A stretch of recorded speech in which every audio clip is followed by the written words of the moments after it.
parti. Et puis on va démarrer à la fin du live. Alors si jamais je vois qu'en 1 heure de temps on n'a pas terminé, vous savez que ça va couper. Donc il faut absolument me faire penser, je compte sur vous. À 55 minutes, je vous demande de me faire coucou. Vous me dites ça fait 55 minutes, je couperai le live, comme ça je peux l'enregistrer. Et puis après on se reconnecte et on a encore du temps devant nous. On n'est pas pressé pour finir vite. D'accord ? Allez, c'est parti. Donc bonjour à tous. Bienvenue à ceux que je n'ai encore jamais rencontrés sur le compte. Merci à tous de vos messages quotidiens auxquels je ne peux pas répondre. De temps en temps, j'arrive à répondre à quelques-uns.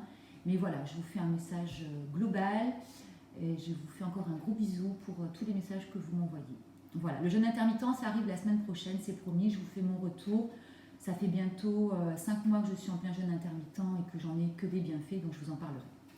Alors, le gluten. Alors déjà, avant d'énumérer l'ensemble des farines sans gluten, enfin une partie des farines sans gluten, parce qu'il en existe beaucoup, il faut déjà comprendre l'intérêt du gluten. C'est quoi le gluten? Le gluten, déjà, c'est une protéine qui est divisée en 2 catégories de groupes protéiniques. Une qu'on va appeler la prolamine et l'autre la gluténine, d'où le nom du gluten.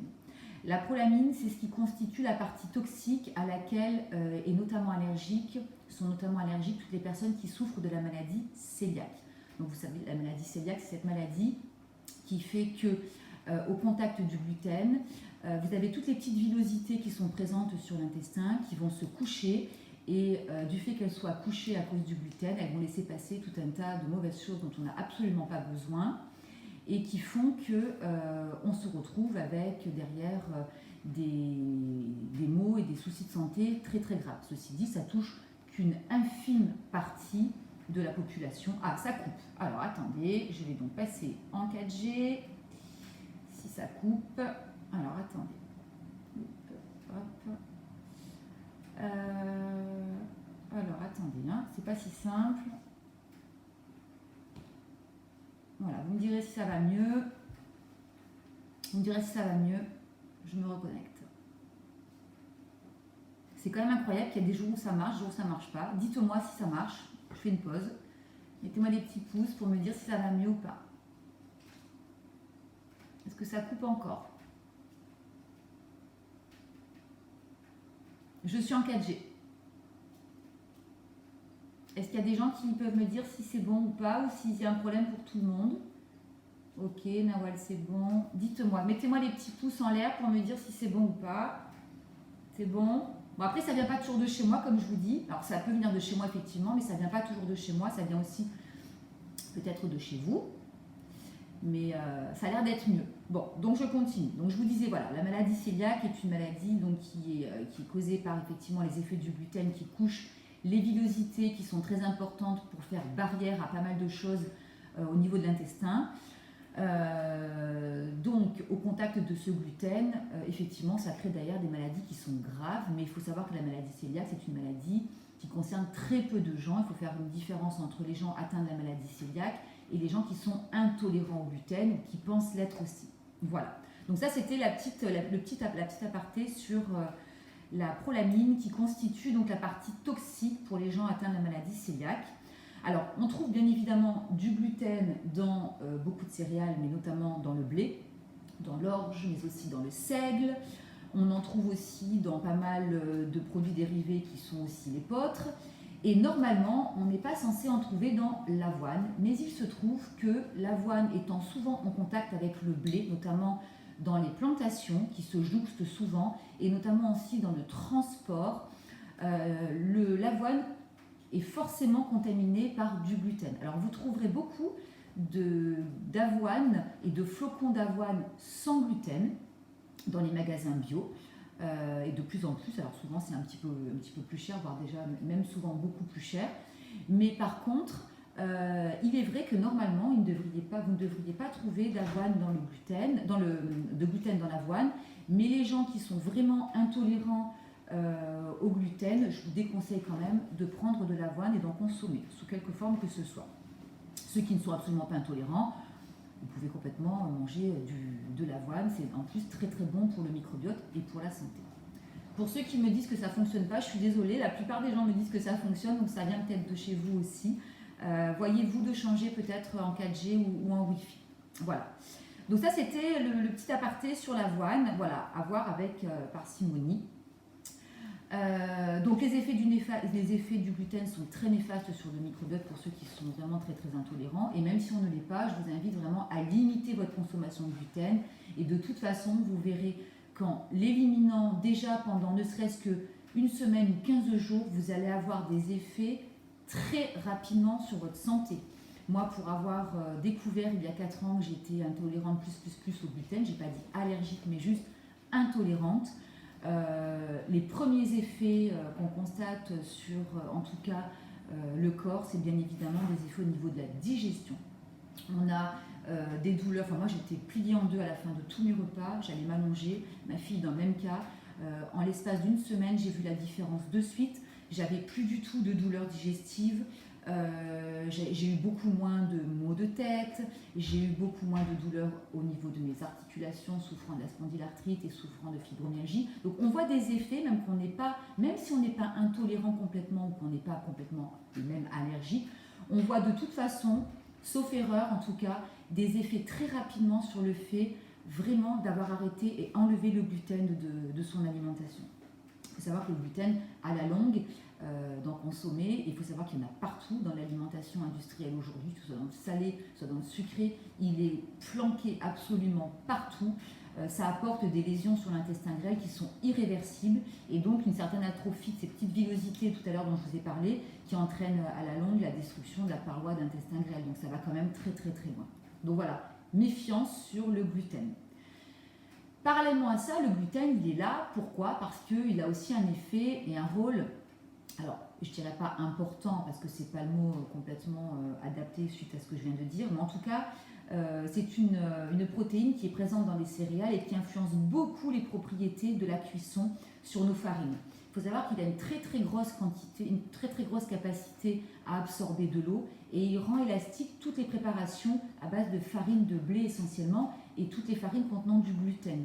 Donc quand vous mettez de l'eau et du gluten en contact, vous allez avoir un effet déjà levant et élastique que vous n'avez pas avec des farines qui sont sans gluten. Et donc forcément, on le retrouve partout dans l'industrie parce que c'est très pratique de faire des pâtisseries, de faire des pains qui se tiennent bien. Forcément, ça nécessite parfois moins d'emballage, c'est plus présentable, ça a des couleurs souvent qui sont différentes, une certaine élasticité.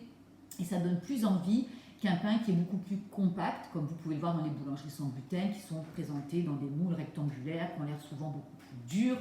C'est moins, commercialement et visuellement, c'est moins attractif. Donc, à fond sur le gluten, on en met partout, et puis plus on en mange, plus on en a envie. Il y a un effet derrière rassasiant qui est extraordinaire, donc mettons du gluten partout, ça coûte pas cher en plus, donc les industriels en raffolent, et qui est-ce qui en paye les pots cassés derrière? Bien évidemment, c'est vous et c'est votre santé. Donc attention au gluten caché dans l'industrie alimentaire et à mon avis c'est pas prêt de s'arrêter. Il faut savoir que le blé aujourd'hui il est en consommation, en surconsommation, il est en surproduction, on est de plus en plus nombreux sur la terre, il faut nourrir tout le monde. Donc qu'est-ce qu'on fait? On booste les blés avec des bons pesticides, ils sont récoltés à la dernière minute, bourrés de pesticides et derrière on avale tout ça. Donc stop, limitez votre consommation de blé si vous pouvez. On n'a pas besoin de manger du blé de toute façon. Moi qui mange sans gluten absolument, je vis très bien, je me sens beaucoup mieux, je me suis allégé le transit, la santé, et croyez-moi, j'en souffre beaucoup moins. Voilà, donc ça c'était qu'est-ce que c'est gluten, sous quelle forme on peut le trouver, et quels sont les effets néfastes sur notre santé. Bien évidemment, tous les professionnels de santé tels que les naturopathes, les nutritionnistes et les médecins seront bien plus capables que moi de vous en parler. Après, moi j'ai lu beaucoup de choses puisque j'ai voulu comprendre d'où venaient mes douleurs il y a quelques années en arrière. Et après avoir claqué la porte de tous les médecins qui voulaient me donner de la cortisone, des anti-inflammatoires, je me suis renseignée sur le sujet et j'ai découvert le gluten et les effets néfastes du gluten. Et croyez-moi, ça a changé en tout cas beaucoup de choses dans ma vie au quotidien. Et ça, j'y reviendrai un jour si vous voulez sur mon parcours, si ça vous intéresse et sur mon témoignage. Alors, les différentes farines sans gluten. Donc là, il va y en avoir beaucoup. Je ne vais pas toutes les citer, sinon on va y rester trop longtemps et puis on va en perdre en cours et ce serait dommage. Donc je vais vous parler des farines sans gluten que déjà moi je connais et pour lesquelles je suis en capacité de vous faire un retour, parce que vous faire un retour sur des farines sans gluten que je n'ai moi-même jamais utilisées en pâtisserie ou en boulangerie. C'est un petit peu délicat parce que je ne vais pas être en capacité de pouvoir vous dire comment les associer et quel est leur effet dans l'utilisation dans les pâtisseries, dans la boulangerie. Donc je vais en citer à peu près une dizaine et puis je vais vous expliquer un petit peu comment les utiliser, comment les associer et quel est leur pouvoir en boulangerie et en pâtisserie. Alors, je vais commencer par la farine de coco qui elle est très riche en fibres. Donc allez-y, des fibres quand on ne mange pas forcément beaucoup de légumes, beaucoup de fruits, et qu'on a une alimentation qui n'est pas forcément très équilibrée. On peut aller chercher des fibres dans les farines sans gluten puisqu'elles sont souvent issues de graines, de fruits comme certains fruits à coque et comme notamment la farine de coco. Donc elle est très riche en fibres et elle est très riche en protéines aussi. Donc c'est pareil, les gens qui ne mangent pas de viande, qui mangent peu de protéines animales comme des œufs, qui mangent peu de poissons aussi, c'est une façon d'aller faire un complément. Je ne dis pas qu'il faut manger que de la farine de coco pour remplacer les protéines qu'on a perdues dans la viande, bien évidemment. Attention, ce n'est pas ce que je dis. Mais c'est une façon d'aller enrichir sa dose de protéines journalière. D'accord? Attention, les farines sans gluten, elles sont pas liantes du tout, donc il faut toujours les associer. Vous ne pouvez pas vous dire, je vais faire un gâteau avec une seule farine sans gluten. Il faut toujours en associer au moins 2, voire 3, et y ajouter une fécule et un agent levant naturel. Donc je vais tout dérouler, on va parler des farines, on va parler des agents levants, des fécules et des liants. D'accord? Donc la farine de coco, moi je vous conseille de ne pas excéder à peu près 25% dans un poids total de farine. C'est-à-dire que sur 100% de farine, je vous conseille de ne pas mettre plus de 25% de farine de coco. Elle absorbe énormément d'eau, donc attention, quand vous choisissez de faire une farine avec de la farine, quand vous choisissez de faire une recette avec de la farine de coco, n'oubliez pas, si vous avez une farine, si vous avez une recette de base avec, vous voulez transformer une recette et que vous avez une farine de sarrasin, une farine de châtaigne et que vous voulez enlever un petit peu de farine, mettons de riz, si vous en avez mis dedans et vous voulez la remplacer par de la farine de coco, bon, il n'y a pas de souci, ça me va. Par contre, adaptez la quantité d'eau ou de lait végétal ou de liquide que vous allez y mettre parce qu'elle va absorber beaucoup plus d'eau que la farine de riz, par exemple. Et donc, vous allez vous retrouver avec une recette qui va être ratée et vous allez jeter vos produits. Il faut rappeler quand même que les farines sans gluten sont des farines qui sont au kilo très chères. Donc, il est dommage de rater des recettes. Quand vous les testez, si vous les testez pour la première fois, testez sous un format muffin. Testez pas sous un format 300 grammes ou 200 grammes de farine parce que ça fait mal au cœur de jeter des ingrédients qui sont déjà bons pour la santé et qui sont riches. Donc, on essaie de ne pas excéder pour la farine de coco un quart de farine de coco sur le poids total de farine que vous aurez mis. D'accord? Ensuite, elle va être très utilisée souvent dans les recettes plutôt sucrées que vont être les gâteaux, mais aussi les muffins, les pancakes. Elle est très bonne en pancakes avec de la banane écrasée, avec un œuf si vous pouvez manger des œufs. Mais elle est également très bonne si vous avez envie de faire de la chapelure sans gluten pour faire des crumbles. Et elle est très bien utilisée aussi pour toutes les recettes de préparation de sauce et de liant. C'est un très bon liant dans une sauce. Donc si vous faites une sauce, vous pouvez l'utiliser sans souci. Vous mettez 1 ou 2 cuillères à soupe. Moi, à l'époque, je ne faisais pas le jeûne intermittent et que je mangeais pas mal de porridge. Je mettais volontiers une bonne cuillère à soupe de farine de coco. Ça apporte en plus un petit goût qui est super sympa et une texture assez allégée dans le porridge. Elle se marie très bien avec les flocons, avec le lait végétal. Ça apporte un petit goût qui est très suave que j'aime beaucoup. Ensuite, une farine que vous utilisez aussi pas mal, qui est très facile d'utilisation et qui a un petit goût de noisette, qui a une couleur jaune, qu'on aime bien dans les recettes de pancakes et de crêpes, qui se fait très simplement, avec simplement de la farine, de l'eau et un petit peu de sel et un petit peu d'épices. C'est la farine de pois chiche. Alors elle est super parce qu'elle fait partie en plus des farines qui sont les plus riches en protéines et en fibres. Donc allez-y sur la farine de pois chiche. Moi, je la compare souvent à la farine de lupin, puisque c'est un petit peu pareil, c'est un peu le même principe. On y reviendra après sur la farine de lupin. Il faut savoir que 100 g de farine de blé est équivalent à peu près à 100 g de farine de pois chiche. Donc, vous pouvez sans problème substituer 100 g de farine de blé dans une recette par 100 g de farine de pois chiche. Attention, par contre, celle-ci, elle ne lève absolument pas du tout. Il va falloir absolument l'associer, là aussi, avec un agent levant naturel. D'accord? Et une autre farine. Vous ne mettez pas 100 g de farine de pois chiche toute seule. Mettez avec une autre farine. Vous pouvez mettre du sarrasin, vous pouvez mettre du riz, mais ne l'utilisez pas toute seule, sauf, alors je parle de là pour les pains ou les gâteaux, sauf si vous voulez faire des crêpes. Moi, souvent, je fais des farines, je fais des pancakes en 2 minutes. Vous prenez de l'eau. Alors, j'ai pas les proportions d'eau en tête, mais vous mélangez simplement de la farine de pois chiche avec un petit peu de sel, d'épices et de l'eau, comme une pâte à crêpes. Vous versez ça dans une poêle anti-adhésive avec un petit peu d'huile d'olive ou d'huile de coco ou de l'huile végétale qui peut être chauffée et cuite.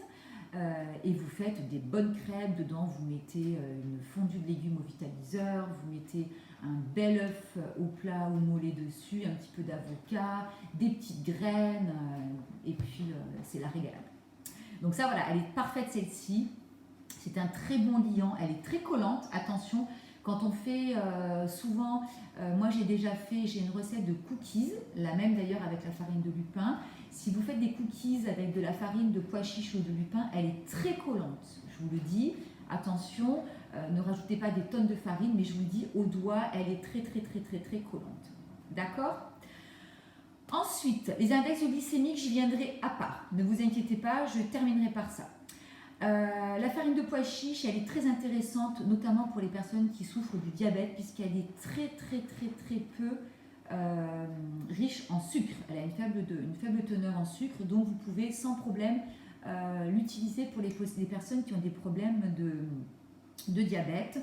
On va l'utiliser bien évidemment pour notre recette préférée de falafel et de houmous. Dans les falafels, bien évidemment, vous pouvez rajouter souvent 1 à 2 cuillères à soupe de farine de pois chiche. Elle va éviter que votre préparation colle trop. Voilà, vous retrouvez des recettes partout sur mon compte, on en a fait l'autre fois, elle est parfaite. Ensuite, je ne réponds pas à vos questions, sachez que je ne peux pas les lire pour l'instant, je les lirai à la fin, parce que sinon je m'arrête toutes les 2 minutes. Donc je déroule et puis après je reviendrai sur les questions.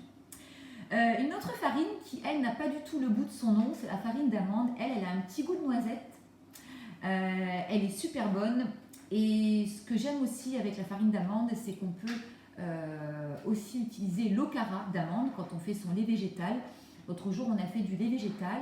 Donc rappelez-vous, on a mixé au blender des amandes avec de l'eau, qu'on a sucré très légèrement avec de la datte, pour ceux qui ont voulu le faire. Et on a récupéré l'okara. Donc l'okara, c'est simplement les résidus qu'il vous reste une fois que vous avez pressé votre lait d'amande. Il vous reste donc tous les résidus d'amande que vous allez faire sécher et qui vont vous resservir pour mettre, par exemple, en remplacement et en substitution de la farine dans vos gâteaux. Et ça apporte un moelleux vraiment à vos gâteaux. Voilà, vous remplacez, admettons, 50 g ou 100 g de farine, quelle qu'elle soit, par l'okara d'amande. C'est délicieux en cookies aussi. Et dans le porridge au vitaliseur, ça apporte un moelleux, un gonflant vraiment qui est très intéressant. Donc ça, c'était le petit bémol okara. Donc la farine d'amande, elle est très riche en protéines et en fibres aussi. Donc c'est un petit peu comme la coco. Donc je vous invite vraiment à la tester. Là aussi, on n'utilise absolument pas seule. La farine d'amande, si vous mettez dans une recette avec des gâteaux, il faut savoir qu'à peu près 100 g de farine de blé équivalent à 50 g de farine d'amande. Elle a une très grande capacité d'absorption. C'est comme la farine de coco qu'on a vue en premier. Donc attention, il faut beaucoup d'eau à la farine d'amande si vous la mettez dans vos préparations. Et en général, on utilise même 10% d'eau en plus que ce qui est préconisé. D'accord ? Elle aussi, elle est intéressante pour l'index glycémique et pour les personnes qui souffrent du diabète, puisqu'elle permet de réduire le sucre aussi dans les préparations et de réduire l'index glycémique. Donc très intéressante. On l'utilise aussi pas plus de 25% dans les préparations, donc sur 100 grammes, vous ne mettez pas plus de 25 à 30 grammes de farine d'amande, sinon vous allez vous retrouver avec une préparation aussi qui va s'effriter, qui ne va pas se tenir. Donc selon ce que vous voulez en faire, si c'est dans un gâteau, j'ai envie de dire c'est moins gênant. Si vous voulez en faire des cookies, des petits sablés, ça ne va pas du tout se tenir. Donc c'est pas la peine, vous allez devoir rajouter des choses et puis ça va finir forcément à la poubelle parce que ça ne va pas se tenir et c'est énervant. D'accord? Donc on l'utilise beaucoup pour les gâteaux, pour les biscuits, mais aussi en crêpes, en gaufres, dans les pains. Comme tout à l'heure, dans la chapelure, la farine d'amande, c'est excellent dans la chapelure aussi. Et puis dans les pâtes feuilletées, les pâtes soufflées, beaucoup pour faire des préparations de tartes sucrées. Ensuite, une farine que j'aime beaucoup et que j'utilise souvent, qui a un petit goût, là aussi, de noisette. Alors, il y a beaucoup de farines qui ont un petit goût de noisette, c'est marrant d'ailleurs. C'est une farine sur laquelle vous revenez souvent et qui est très amusante puisque vous allez comprendre quand je vais dérouler avant de vous donner son nom. C'est une farine quand on la met dans les préparations qui laisse en bouche l'impression qu'on a oublié ou qu'on a mis du sable dans le gâteau ou dans le pain. C'est la farine de souchet. Alors la farine de souchet qu'on peut aussi appeler le souchet la noix tigrée. Donc ce sont des tout petits tubercules tout durs qui sont souvent utilisés, enfin pas souvent, qui sont utilisés pour les gens qui sont en Espagne, au Portugal et qui connaissent très bien cette boisson qui s'appelle la horchata, qui est une boisson qui est préparée avec donc ce petit tubercule de souchet dont on en fait du lait. C'est délicieux. Seul bémol de la préparation, excusez-moi les personnes qui sont en Espagne et au Portugal, c'est que je trouve votre préparation beaucoup trop sucrée. C'est très dommage parce que le souchet se suffit à lui-même par son petit goût et à mon avis sans sucre pour en faire du lait végétal qui est juste sublime. La maison des jus fait un lait de souchet qui est juste extraordinaire et je vous conseille vraiment de le goûter pour ceux qui sont dans le coin. Donc attention à ne pas y rajouter de sucre. La farine de souchet, elle est très intéressante, elle a ce petit goût qui est très intéressant. Elle est parfaite dans les gâteaux, elle est parfaite dans les pains, mais c'est vrai qu'il reste en bouche cette impression qu'on a mis du sable, et moi la première fois ça m'a choqué. Il reste comme des petits gravillons. Donc je vous le dis, ne gâchez pas vos préparations, remixez-la si vous voulez un petit peu avant, et c'est vrai que souvent c'est surprenant. Voilà, elle a ce petit côté un petit peu sableux qui est intéressant, mais qui est surprenant, et elle a un petit goût de noisette et sucré naturellement, donc elle permet vraiment de faire des gâteaux qui sont délicieux sans rajouter trop de sucre. Voilà, donc elle on la remplace très facilement dans un gâteau. Vous pouvez facilement la remplacer pour même 50% en complément d'une autre farine. Sarrasin souchet, ça va très bien. Souchet, châtaigne, sarrasin, c'est extraordinaire. Ça fait des gâteaux qui sont ô combien gourmands. Elle est super dans le banana bread, mais dans le pain sportif, dans le pain tout court. Allez-y, elle est délicieuse. Elle est délicieuse dans les muffins, dans le muesli. Voilà, donc la farine de souchet, elle est très intéressante. Elle est très riche en fibres là aussi, donc elle vous apporte aussi un très bon complément de fibres. Voilà, je vois beaucoup de réactions sur la horchata, c'est vrai que c'est délicieux. Je vous accorde que c'est très délicieux, mais si vous voulez, mon avis, je la trouve trop sucrée. Mais après, moi, je me suis déshabituée du sucre, donc forcément que les préparations trop sucrées, je les digère pas bien, et puis c'est pas agréable. Ça me donne vite mal au cœur aussi, donc voilà. Il faut savoir que malgré ce qu'on appelle la farine de souchet aussi noix tigrée, les personnes qui sont allergiques aux noix peuvent la consommer. Alors bien évidemment, prenez bien garde de vous le faire confirmer, parce qu'on n'est pas tous pareils, mais dans tous les cas, elle peut être consommée par les personnes allergiques aux noix. Encore une recette avec encore une farine qui a un petit goût de noisette. Encore une, vous voyez, il y en a beaucoup. C'est ce que j'aime d'ailleurs dans les farines sans gluten, c'est qu'elles permettent d'apporter du goût aux préparations sans qu'on rajoute finalement trop de choses. C'est vraiment très intéressant pour ça. C'est la farine de patate douce. Donc là, je vais essayer de vous préparer un gâteau avec de la patate douce. Je n'ai pas eu le temps, mais voilà.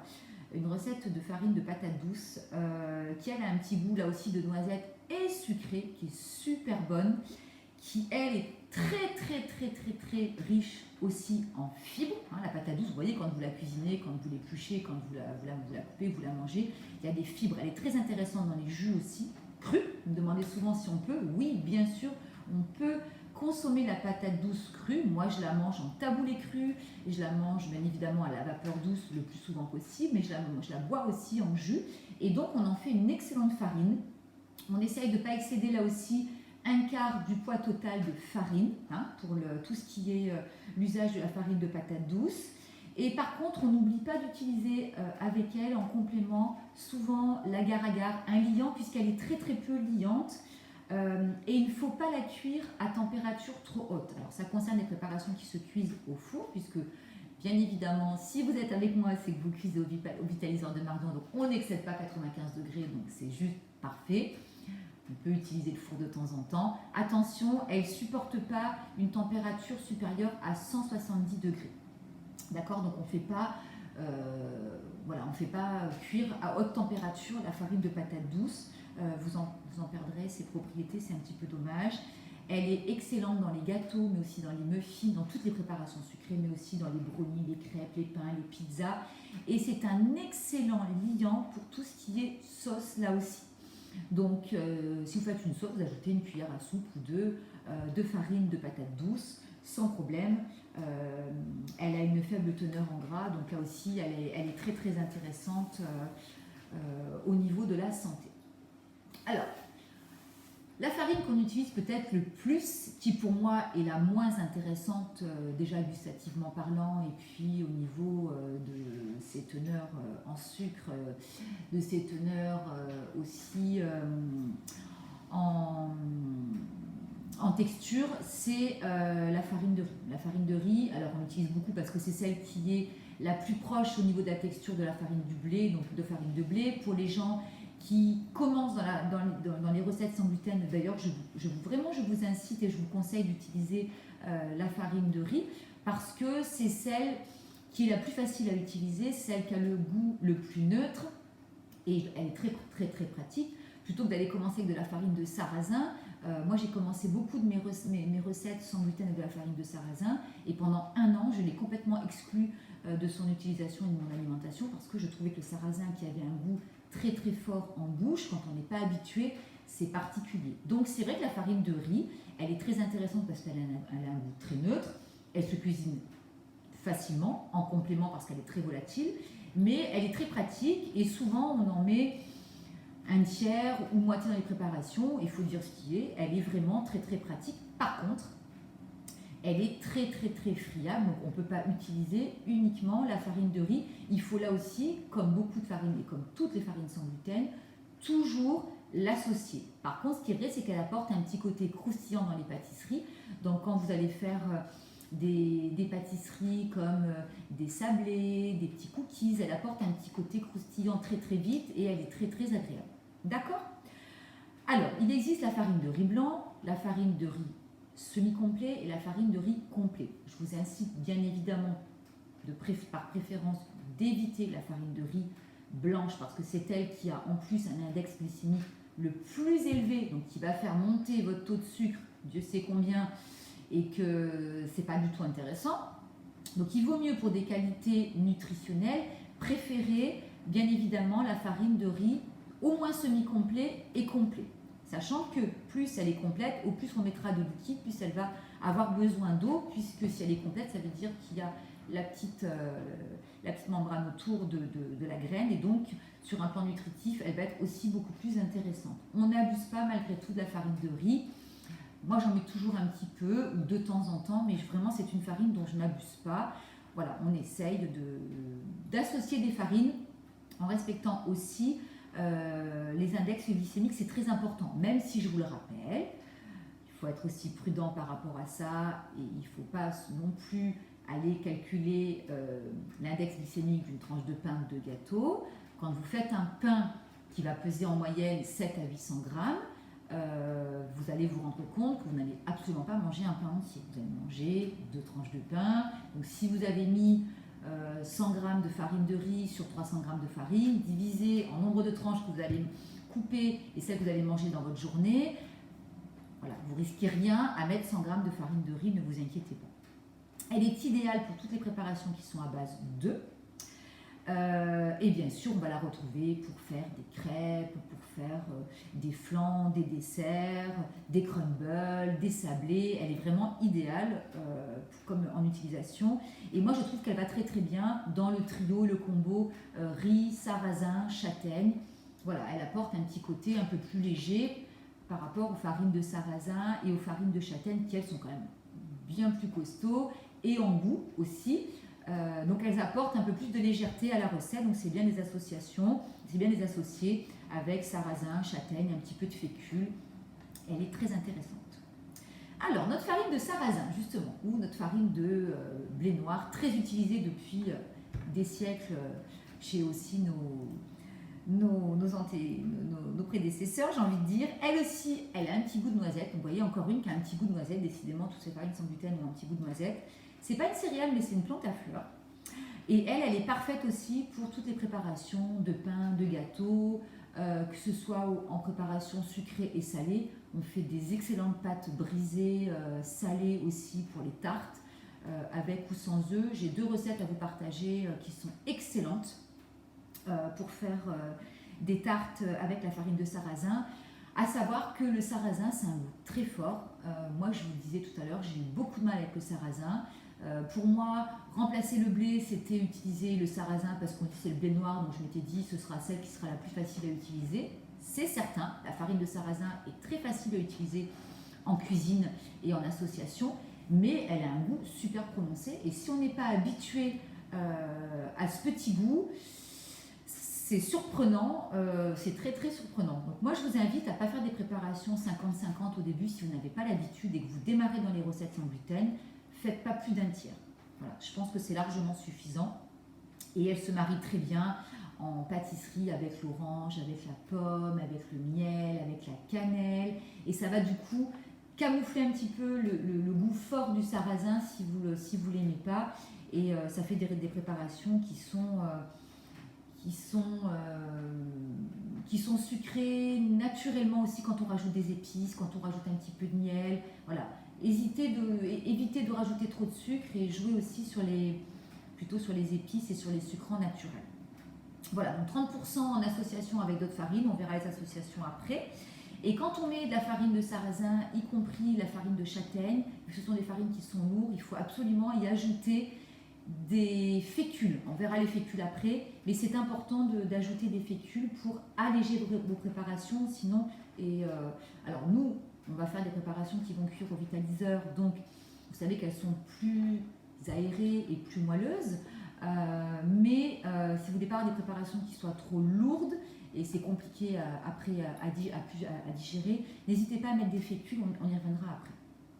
Voilà, oui, la recette des pâtes à tarte, Molly, ce ne sont pas les miennes, mais ce sont 2 recettes que j'utilise beaucoup et je pense qu'on va peut-être faire un live avec justement une recette de pâtes à tarte. On peut se faire une tarte ensemble de légumes si vous voulez en live et on peut se faire la recette, on verra si je fais la recette avec ou sans œufs. J'ai les deux, elles fonctionnent très bien, donc ça on pourra se faire si vous voulez un live avec une tarte et pâte à tarte sans gluten.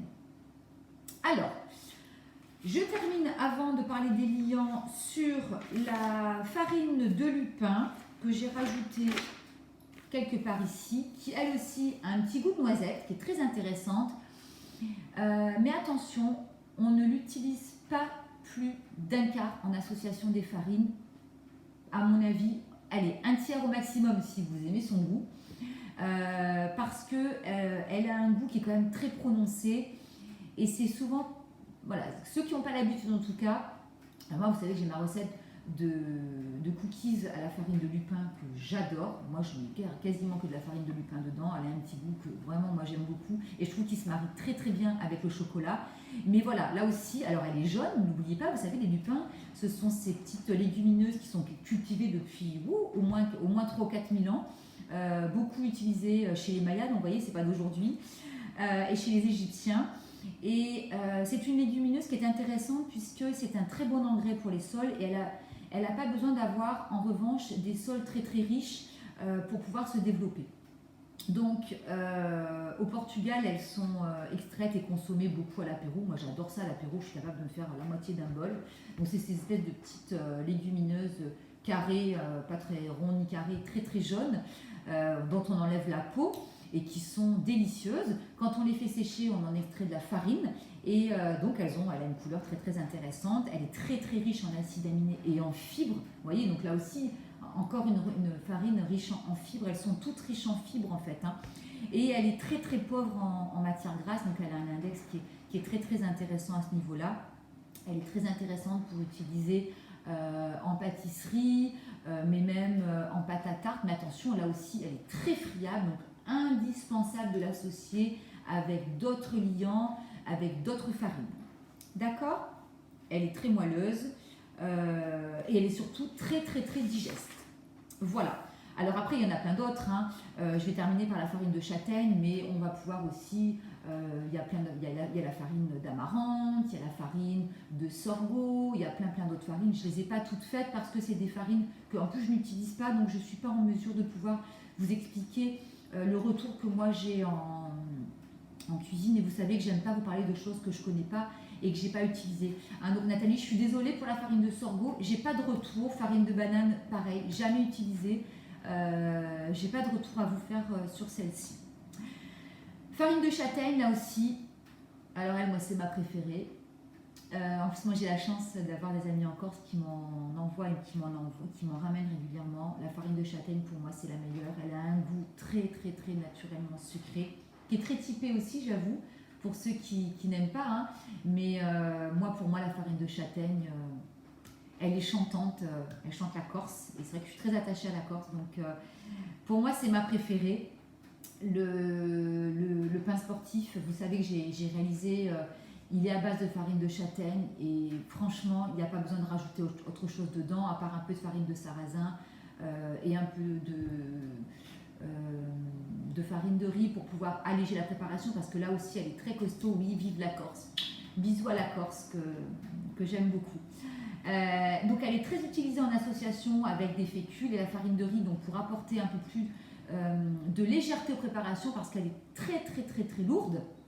Donc on fait attention à bien l'associer si vous voulez avoir des préparations qui ne soient pas trop denses. Donc attention, elle est là aussi, elle est très très riche en fibres et elle a un pouvoir très très rassasiant. Donc si vous mangez 2 belles tranches de pain avec de la farine de châtaigne, que vous mangez des pancakes avec de la farine de châtaigne, que vous mangez du pain sportif avec de la farine de châtaigne, donc toutes les préparations à base de farine de châtaigne, au-delà du goût magique qu'elles apportent en goût, vraiment, vous allez être rassasié très vite. Donc, mangez doucement, mastiquez bien, comme dit Marion Caplan, et vous allez voir, vous allez avoir un effet de satiété beaucoup plus rapide qu'avec de la farine de blé, avec de la farine de riz, qui, elle, ne cale absolument pas. D'accord? En plus, elle a une couleur qui est juste magnifique. Hein, quand je vous fais les préparations, quand vous faites vos préparations vous-même avec la farine de châtaigne, qui est le pain sportif, vous faites des cookies, vous avez vu, elle a une couleur marron, dorée, qui est en plus très très belle. Et elle a ce petit goût suave et sucré qui se passe de complètement d'ajout d'autre chose. On l'utilise en moyenne entre 30 et 50%. Vous pouvez faire 50% sarrasin, 50% farine de châtaigne sans problème, ça se marie très très bien. Et par contre, une seule chose, moi je vous invite à la tamiser parce qu'elle fait très naturellement des petits grumeaux. Alors j'en ai essayé plusieurs marques et même celle qui me vient de Corse directement, qui est artisanale, elle fait aussi ces petits grumeaux très naturellement. Donc tamisez-la un maximum, prenez votre temps quand vous mélangez vos farines avec vos ingrédients liquides, écrasez même avec une fourchette, avec votre cuillère, parce que si vous ne mélangez pas bien, il faut mélanger longtemps. Mais moi, quand je dis longtemps, je mélange au moins 5 minutes ma farine de châtaigne avec mes ingrédients liquides, parce que sinon, vous allez dans votre préparation, une fois que c'est cuit, retrouver des morceaux entiers de farine. C'est pas agréable. Alors, la farine pas cuite dans la bouche, c'est pas agréable. Donc voilà, c'est le seul petit bémol. Attention avec la farine de châtaigne. Et là, je vous dis, moi, je pensais que c'était la marque que je prenais au début, donc j'en ai essayé plusieurs. J'en ai essayé, je crois, 3 ou 4. Hein. Quelle qu'elle soit, et elle se mélange pas très très bien, donc voilà, attention. D'accord? Oui, on trouve de l'excellente, bien sûr, farine de châtaigne en Lozère, il n'y a pas qu'en Corse. pardonnez-moi pour ceux qui sont dans d'autres régions, mais c'est vrai que je suis particulièrement attachée à la Corse pour des raisons voilà, de vie privée. Ensuite, je vais vous parler. Alors, on en est où? Dites-moi au niveau du temps, 39 minutes. Donc, on continue. Ensuite, je vais vous parler des différents liants. Alors, les différents liants, il faut savoir que les liants sont très importants quand on fait des recettes sans gluten parce que si vous n'amenez pas de liant dans votre préparation, ben, comme son nom l'indique, elle ne va pas se lier et vous allez avoir une préparation qui va manquer de tenue. Il faut savoir que le gluten, très naturellement, est un liant. Donc lui, il apporte l'élasticité, hein, on l'a vu au niveau de la pâte, dès qu'il est en contact avec de l'eau, ça fait cette espèce caoutchouteux liant très naturel, donc on n'a pas besoin de rajouter de liant. Quand on n'a plus de gluten, puisqu'on a des farines qui sont sans gluten, on perd effectivement le côté liant de la préparation et vous avez des préparations qui ne se tiennent pas. Donc il faut absolument aller chercher un liant naturel, donc il y en a plusieurs, on va évoquer ensemble les principaux. Alors un liant qu'on utilise très régulièrement, qui est une protéine animale que je consomme tous les jours, absolument tous les jours, parce que j'en raffole, ce sont les œufs. Donc l'œuf, très naturellement, est un liant, il a en plus un pouvoir très levant. Donc l'œuf, lui, il rend une préparation qui va être aérée, moelleuse, légère. Donc ceux qui consomment des œufs peuvent mettre des œufs régulièrement, mais pas toujours dans leur gâteau, mais dans leur pain, et puis dans leur pâte aussi. Ceux qui ne peuvent pas consommer d'œufs parce qu'ils sont allergiques au blanc d'œuf, alors pas de souci, on a plein de façons de contourner là aussi l'œuf et on va avoir les gommes. Alors c'est ces fameuses gommes de goire, ces gommes de xanthane, ces gommes de caroube qui nécessitent quand même de grandes quantités d'eau, attention. Donc ça c'est des petits sachets que vous retrouvez dans différentes marques, au rayon, souvent dans le rayon sans gluten de votre magasin bio. Vous en trouvez aussi chez Casidomine, il y a pas mal de marques qui proposent des excellents liants. Donc la gomme, donc elle qui a un pouvoir non pas levant mais un pouvoir liant, à ne pas confondre avec d'autres ingrédients qui ont eux un pouvoir un peu plus levant et elle nécessite beaucoup d'eau. Donc attention quand vous en rajoutez, adaptez vraiment vos recettes. Je vous conseille vraiment de ne pas choisir comme ça, d'ajouter des cuillères et des cuillères de liant sans suivre des recettes parce que vous allez vous retrouver avec des préparations que vous allez jeter. Encore un exemple hier avec ma maman qui a dû jeter son pauvre banana bread. Voilà, donc si elle est là, elle ne m'en voudra pas. Mais bon, voilà. Donc attention avec toutes ces gommes. Regardez bien l'usage qui est inscrit sur les petits sachets. C'est toujours écrit, on vous met les quantités, on vous met dans quelle recette et comment les utiliser, c'est très important. Ensuite, un liant que j'aime beaucoup, c'est la graine de lin et la graine de chia, que je vous conseille de mixer. Elles sont plus faciles à intégrer à vos préparations. La graine de lin, elle en plus, elle est piquante, elle a une enveloppe qui est très piquante, donc attention, à la longue, elle pourrait avoir des effets néfastes sur le microbiote et elle pourrait un petit peu endommager votre microbiote. Donc attention à la graine de lin. Moi, je vous conseille d'en moudre une grande préparation et puis de la conserver. Moi, j'aime mieux au frigo dans un bocal en verre fermé. Moi, j'en saupoudre absolument sur toutes mes assiettes. Là aussi, elle est très bonne pour le microbiote. Donc, la graine de lin, tout comme la graine de chia, elles ont, un pouvoir liant magique au contact de l'eau. Vous savez qu'on en fait des œufs de lin ou des œufs de chia. Vous pouvez prendre une cuillère à soupe de graines de lin moulues ou de graines de chia moulues ou non.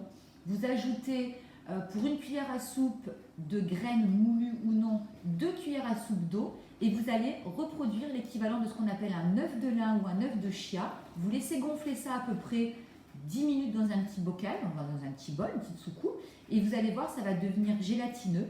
Et cet œuf naturel, qu'on appelle œuf de lin ou œuf de chia, vous allez pouvoir l'intégrer à votre préparation et ça va avoir un effet magique. Vous allez avoir une préparation qui est liée très vite. C'est juste délicieux. Vous pouvez mixer vos graines dans un petit moulin à café. Moi, j'ai un petit moulin à café qui est génial. Je vous le montrerai si vous voulez. En 3 petits tours et puis s'en vont. Vous avez vos petites graines qui sont moulues. J'ai payé ça 20 € sur un site que je ne nommerai pas pour ne pas m'attirer les foudres voilà, que vous savez très bien, mais il en existe partout et c'est hyper pratique et vous pouvez moudre comme ça. Moi, c'est vrai que je consomme beaucoup de graines de lin et en plus, encore plus maintenant que j'ai acheté mon déshydrateur parce que je fais avec les graines de lin des crackers. Alors attendez, je vous demande 2 petites secondes. Je prends mon petit monstre qui chouigne, voilà, qui va finir le live avec nous, si elle est sage. Donc voilà, donc les graines de lin, les graines de chia, un très bon liant là aussi. Et qui sert de gel en fait pour épaissir vos préparations. Ensuite, on a les fécules. Alors, vous savez, les fécules, c'est les genres de farine qui sont très volatiles. Quand vous ouvrez le paquet, si vous ne prenez pas garde, vous avez une cuisine qui se retrouve pleine de fécules qui volent partout. Donc, les fécules, il existe les fécules de pommes de terre, de tapioca. Il existe bien évidemment la fécule arrowroot, qui est une des fécules que j'utilise le plus. Attention aux fécules, on y reviendra à la fin. Je regarde le temps, 45 minutes. Les fécules, elles ont, elles par contre, un index glycémique qui est quand même très élevé. Donc, il faut faire très attention aux fécules, que ce soit arrowroot, que ce soit pommes de terre ou que ce soit les fécules de tapioca. Il faut faire attention aux fécules. Ceci dit, elles sont indispensables en pâtisserie parce que elles vont apporter beaucoup de légèreté aussi aux pâtisseries et là aussi c'est un excellent liant. Donc je vous invite à en utiliser à peu près 25 à 30% dans vos préparations. Je vous dirai après un petit peu aussi comment les utiliser. Ma préférée, c'est le psyllium aussi. Alors là, vous savez que vous avez du psyllium dans toutes mes préparations, tous mes pains, tous mes gâteaux, j'en mets partout. C'est un excellent liant là aussi et il confère aux pâtes à pain et aux pâtes à gâteau vraiment du moelleux. Il a des propriétés qui permettent en plus à vos préparations de ne pas s'effriter. Et en plus de tout ça, c'est que le psyllium, vous savez que le psyllium blond qu'on trouve alors en graines, hein, vous savez c'est un petit tégument qu'on trouve en graines alors de différentes couleurs, il existe du blond et du brun. Moi je le prends sur Casidomi, je prends le blond, mais il existe aussi sous forme de farine. C'est Aromandis qui fait ça. Attention, j'attire votre attention sur le psyllium en farine, puisque il est 20 fois plus puissant que le psyllium en graines. Et donc, si vous mettez la même quantité de farine de psyllium que de graines de psyllium, vous allez vous retrouver avec des préparations qui vont être ratées. Donc, vous en mettez beaucoup moins. Quand je vous dis mettez 2 cuillères à soupe de psyllium, vous mettez l'équivalent d'une demi-cuillère à café de farine de psyllium. D'accord ? Voilà, donc ça, le psyllium est excellent pour le microbiote. Si vous avez un intestin, un système qui est ouf, trop feignant ou trop rapide, moi je vous incite vraiment à consommer du psyllium, sauf contre-indication que je ne connais pas. Rapprochez-vous là toujours aussi de votre naturopathe, de votre pharmacien ou de votre médecin traitant, mais je ne connais pas de contre-indication, en tout cas pour ma part, au psyllium. Mais voilà, renseignez-vous si besoin. Mais voilà, moi je consomme régulièrement du psyllium le soir dans un grand verre d'eau et c'est excellent pour le système digestif. L'agar-agar qui lui est un excellent substitut végétalien de la gélatine animale. Donc vous savez qu'on utilise souvent, pour ceux qui consomment de la gélatine dans les préparations, ils utilisent de la gélatine animale souvent à base de porc. L'agar-agar, lui, c'est une petite algue qu'on utilise avec un petit peu d'eau, qu'on délègue. Attention, là, je vous invite vraiment à respecter les doses qui sont notées sur vos petits paquets, parce qu'on a souvent tendance à penser que ça ne marche pas, donc on en rajoute. Quand on vous dit 1 gramme, pesez, c'est vraiment 1 gramme, parce que si vous en mettez trop, vous allez vous retrouver avec des préparations qui vont être dures comme du béton, et que là aussi, vous allez jeter. Donc l'agar-agar, il est idéal comme agent épaississant, surtout dans les crèmes et dans les yaourts. Donc pour ceux qui veulent tester leurs yaourts végétaux, j'entends bien végétaux, au vitaliseur, c'est quelque chose que vous pouvez utiliser. D'ailleurs, puisqu'on parle des yaourts, je vais refaire un live sur les yaourts où je vais refaire la recette, la seule et l'unique que je vous reproposerai, puisque j'ai pas été assez claire et je vous ai laissé trop de liberté quand on a fait le live sur les yaourts et je vous ai autorisé à tester avec du lait végétal et que ça n'a pas fonctionné. Donc maintenant qu'on sait que ça ne fonctionne pas, on refera le live sur les yaourts et je réinsisterai lourdement, mais c'est pas grave, sur le fait d'utiliser vraiment le yaourt de chèvre et du lait animal, et non, du lait de soja ou du lait de brebis, ça fonctionne aussi, mais en tout cas pas du lait végétal. Voilà, donc ça c'était les différents liants. 49 minutes. Est-ce que vous êtes d'accord que je coupe maintenant le live, que je l'enregistre et on se reconnecte tout de suite et on termine sur les conservations et sur les index glycémiques? Ça vous va? On fait ça? Donc vous me laissez le temps de couper, vous me laissez le temps d'enregistrer le live en espérant que ça fonctionne et 2 minutes de pouvoir vous reconnecter. On fait ça? Vous êtes OK? Envoyez-moi des petits pouces si tout le monde a reçu le message. Je coupe, vous attendez 2-3 minutes et on se reconnecte. Sinon ça va couper, il va être perdu et je voudrais vraiment le mettre sur YouTube celui-ci. Voilà, j'espère que ça va marcher. OK, donc voilà, vous êtes OK, c'est super. Donc je raccroche et je me reconnecte dans 3 minutes. À tout de suite.